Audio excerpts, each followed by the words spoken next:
Limang dahilan o teknik o sekreto paano makapasok ng client o makakuha ng client o customer sa iyong salon business lalo na taghina ngayon. Panoorin mo. Yo! What's up mga salon owners? Good morning, no? Kumusta kayo dyan? Time check natin ay 10:55 na ng morning.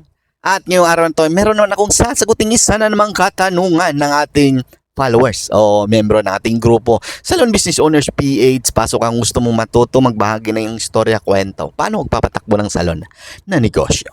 Sabi dito ni ma'am, Sir, good morning. Ask ko lang po kung saan po kayo nakakahanap ng client? Sa walk-in po ba o sa social media? Ayan yung katanungan ni ma'am. Bago ko sagutin yan, ma'am, no, meron akong 9 years na experience. Sa mga hindi nakakilala sa akin, ako nga pala si Jeff Cinco, isang salon owner na hindi marunong sa kahit anong salon na serbisyo. Pero may 4 na branch na tayo at meron akong 9 years na experience sa pagpapatakbo ng salon business. Kaya yung problema mo ngayon, basic na basic. Sabi dito ni ma'am, no, paano daw ako nakahanap ng client? Ito ba sa walk-in o sa social media? Mga sikreto, mga teknik na lagi kong sinasabi pero ngayon pagdidiinan ko na to, ngayong araw na to, no? Paano makakuha ng client? Unang-una, dapat may Facebook page ang iyong business. Facebook page. Halimbawa, katulad sa amin, Zell Salon, pang malakas ang salon ng Mindanao, meron kaming page niyan. Anong ginagawa sa page? Doon namin nilalagay lahat ng gawa namin. Manicure, pedicure, ribbon, kulay, treatment, at kung ano-ano pa. Pagkatapos may page ka na, anong gagawin kasunod? Pangalawa, ipalike mo sa lahat ng mga kakilala mo. Para sa akin, kasama sa basihan yan na legit yung iyong negosyo, yung page kung maraming likers. Sa amin kasi umabot na ng 16K pero nag-start to ng isa lang din. Lahat nag-start sa maliit. Pangatlo, may gawa ka na, pinalike mo na sa mga kakilala mo. Pangatlong technique, sumali ka sa grupo. Yan, sumali ka sa grupo. Lahat ng grupo dyan sa lugar nyo. Halimbawa, ikaw ba ay taga Caloocan, sali ka sa buong Caloocan groups. Kung ikaw ba ay taga Davao, sali ka sa lahat ng Davao groups. O ikaw ay taga Cebu, sali ka sa lahat ng Cebu groups. Basic, di ba? Kasunod, anong gagawin pag nasa grupo ka na? Ngayon, ang gagawin mo, nasa grupo ka na, i-share mo yung gawa mo. I-share mo. Oh yes, i-share mo. Pindutin mo yung share share dyan. Basta yung share. Pindutin mo yung share. Tapos, doon mo i-share sa lahat ng grupo. Yan. Bakit? Dahil sa ganyan, sinare mo sa grupo, makikita ngayon ng ibang tao.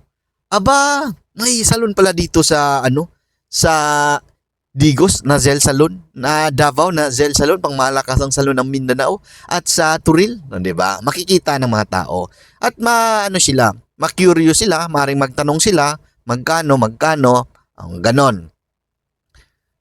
Panglima. Ikaw na owner, dapat hindi nakalak yung profile mo. Hindi nakalak yung profile mo. No, bakit? Kung nakalak yung profile mo at nagtataka ka ngayon, bakit mahina yung benta mo? Bakit wala kang client na pumapasok? Kung wala ka pang FB page sa salon mo, nakalak pa yung profile mo, anong ginagawa mong marketing? Di ba? Bakit hindi nakalak yung profile? Yung profile natin, nandun na tayo sa page, di ba? Meron na tayong page. Punta tayo sa page natin at i-share natin yung gawa natin sa Facebook page natin, sa Facebook account natin. Bakit? Ang dami nating friends, malamang dyan. Sa akin, ang dami. Ewan ko sa iyo, ba't konti lang friends mo? Sa'yo yan. Ngayon, kung sinishare mo yung Facebook page mo, salon mo, sa iyong Facebook account, malamang makikita ng friends mo yan. May salon pala si may salon pala sa... Baka kasi hindi mo yun nagawa, no? Pero naniniwala ko na sa taong ito, sa panahon ngayon, social media pa rin ang labanan. Kung kaya mo makapasok sa TikTok ka, mag-live ka dyan, gumawa ka ng account sa TikTok, Facebook, account sa business. At sa Facebook page, trabahuin mo, share mo. At ano pa ba? Flyers. Namimigay kami ng flyers. Walk-in, meron din kami binibigyan namin. So, yan lang siguro ngayong araw na to at naniniwala ko na kung gusto mong mapalaki ay yung salon na negosyo, barbershop o negosyo mo ngayon, kailangan mong makabenta ng madami. At paano yun? Marketing pa rin dyan. Advertising pa rin yan. Walang ibang gagawin. Paano ka makikilala ng ibang tao? Paano na nila malaman na meron kang negosyo? Yan yung susolusyonan mo. Paano ka nila nakikilala? Paano nila malaman na existing ka, na may business kang ganyan? Oh. Kung maraming chismosa sa kapitbahay nyo, marami kang kakilalang chismosa, gawin mong taga-market yon. I-chismis nila yung negosyo nila. At ako, naghahanap ako ng chismosa. Jeff 5, PM mo ako. Kailangan ko ng chismosa na kayang ipagsigawan, ipaglaban ang aking negosyo. Yan lang. Good morning. At medyo mahina talaga ngayong buwan na to, no? Nakakalungkot pero magto 2 months na, medyo maayos pa yung last month pero ngayon 4 days na lang pero mahina. Kaya ganun pa rin, galingan pa rin natin, marketing pa rin, advertising pa rin. Yan lang yung mga magagawa natin. At yan lang, bye-bye. Trabaho-trabaho pa tayo dahil ang pagnenegosyo, masakit sa ulo. Pero naniniwala ko na tayong mga mabubuting negosyante, tayong entrepreneur, ang pag-asa ng bansang Pilipinas. Bakit? Kung mapalaki mo ang iyong salon business o yung negosyo mo ngayon, ang dami nating matutulungan na mga empleyado na naghahanap ng mga trabaho. O diba? Galingan mo, galingan ko.